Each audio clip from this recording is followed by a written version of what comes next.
What's up, everybody? Welcome to the Lamont's Gym and Custom Knives Show, the number 3 podcast.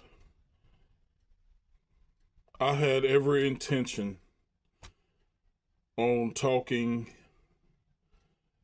about a couple of things that were.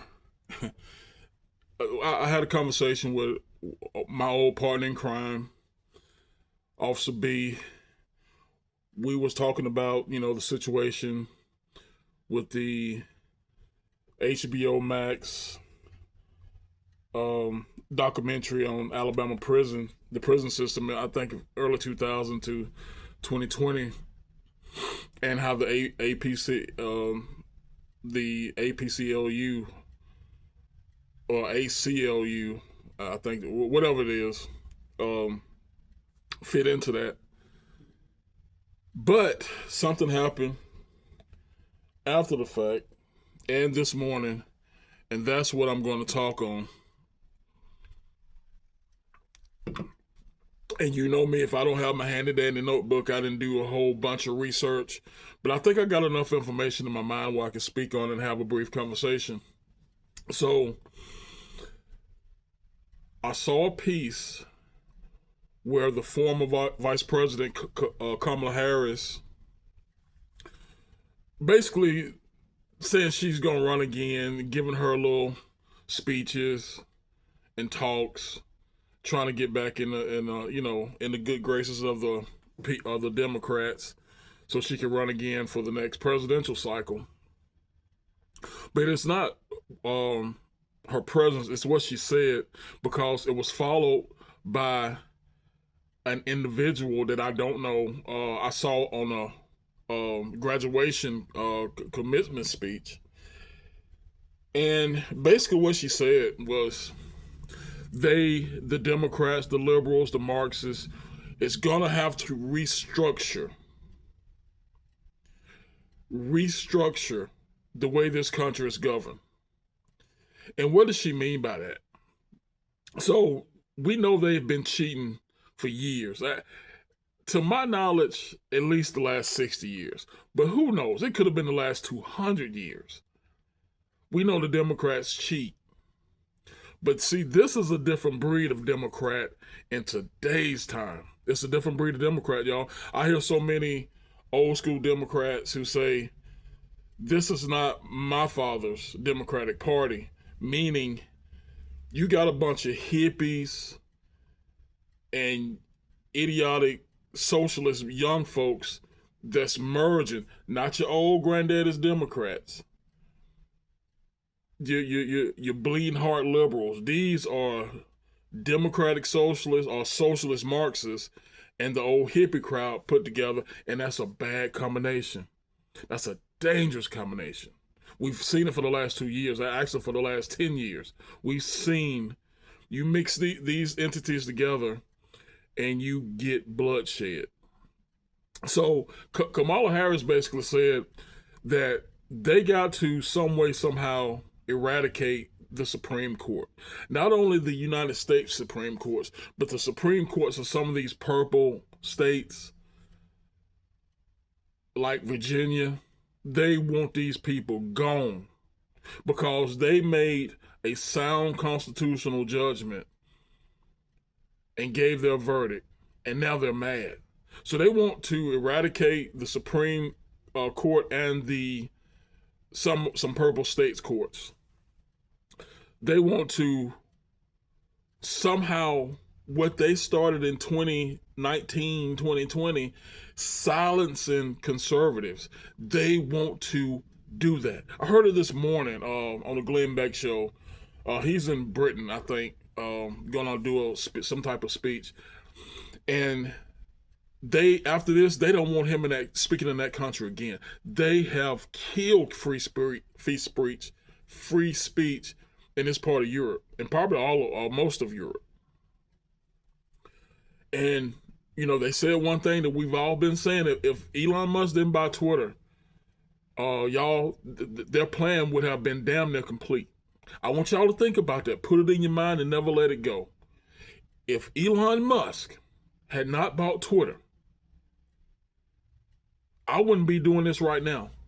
I wouldn't be saying what I'm saying right now. That speech has been eradicated in Britain, in the UK. So getting back to Kamala Harris, there's so many things that she has to get with the Marxist side of that party, the communist side of that party, and they want to silence us. They want to eradicate these entities, and they don't have no shame about it, y'all. That's why it's important they never get full power ever again. And what I mean by full power, hell, they shouldn't have any branches of the federal government, House, Senate, or the presidency. But we have a two-party system. So there are going to be times where, they're going to have one. But if they get all, this country as we know it is gone. Let me say this, and I could be way off base, because with what Kamala Harris said, what this individual said at this commitment speech, and you get a lot of that around this time of year, you're having graduates, and especially these damn communist schools like Harvard and Columbia and all them, but this individual basically saying they want to structure a one world governance. What does that one world governance look like? He had a British or maybe Australian type of accent, so he was from somewhere around there. What the Democratic Party in this country, what the left stands for worldwide, and the Marxists, that's what they want worldwide. That's the ruling party. That's the ruling governance they want worldwide. They almost had it. Y'all think about that. They almost had it. So I hear this individual, don't know who this toe touching, pink panty wearing dude was, but I think he was Asian, and he was speaking for some film, movie, or something. He's a director or something. I see clips of this garbage because I don't follow it. So I see clips, and I don't get names all the time. So, but this individual that was Asian basically said the same thing. One world governance. Y'all, it's very important that we listen and pay attention. And I'm going to say this and sum this up. So when I talked to Bell yesterday, when I saw this documentary about the Alabama prison system, connected it to the ACLU, and I think I got it right that time, the ACLU, and all the corruption, it angered me. I was infuriated. And I told Bell, I've talked to several people that was with the department, some politicians, and just regular Joes, because you had deaths over this, murders actually over this time period.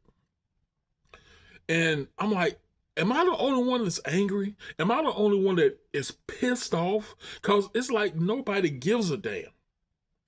And I guess if it don't directly affect you, I guess you wouldn't give a damn. But this directly affected me, and I'm still angry. And I said that when I'm talking about this particular subject, it angers me that we still have this mindset in this country and the world.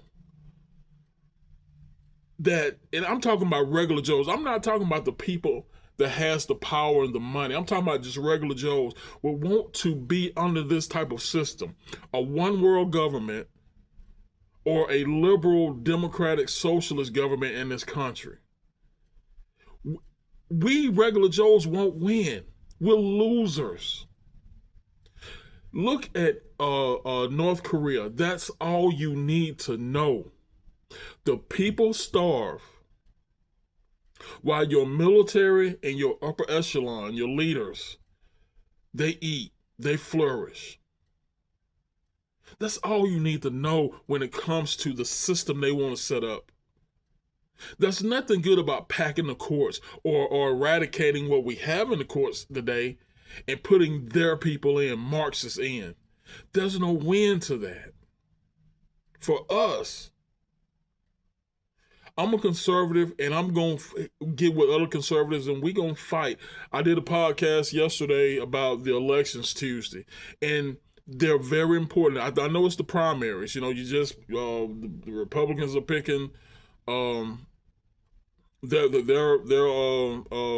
representation for the November elections, and same on the other side. But it's very important that we get out and we show out. We can't let them win under no circumstances, y'all. Under no circumstances. Elon buying Twitter, us having a strong, powerful president, and some decent Republicans / conservatives in Congress and the House. Not all of them, but we got some decent ones, some hard fighters. And we got to keep reaching these young people. You know, I talk about Elon Musk buying Twitter, but, you know, you got other mouthpieces. And God rest his soul, the young man, TPUSA, who was murdered, he was a big mouthpiece. And we got to have other mouthpieces like that, y'all. We have to have other mouthpieces to preach the conservative right. What's right? The political gospel and the actual gospel, because they go hand in hand. And we have to fight this Marxist regime.